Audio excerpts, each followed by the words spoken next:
Hello guys, may gabi atong tutukan na sad sa wadfo kay kanilahang lithium ion rotary hammer. Ay wireless basta na battery, lithium ion wireless ni siya.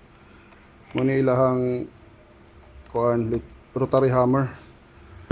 Nay duha ka version na ni kaning nasa karton ug kaning nasa case. Mo ni siyang nasa case.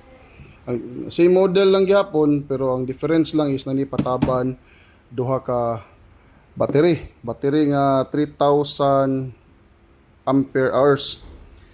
Kani dako siya, duha ka buk nani ang pataban. Napay uban mga makita nimo diao yang mga freebies muna mga accessories nga na included na mga chisel, na mga auxiliary handle, charger ug uban pa. So kani wa ni pataban battery. So isa na siya sa in kasong nakay baterya daan, so kanin imong kwaon para maka-save ka.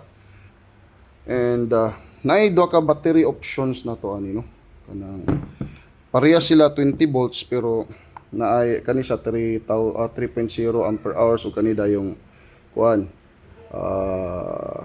pila man ni ka tanong 1.5 ampere hours.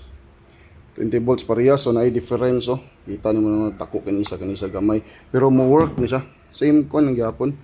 Diferensya na din sa hours na gamit. Yan ang forma na. Okay. Nakani din siya. Itong 3,000 kani may mas gwapo kanang di ka magsigig charge.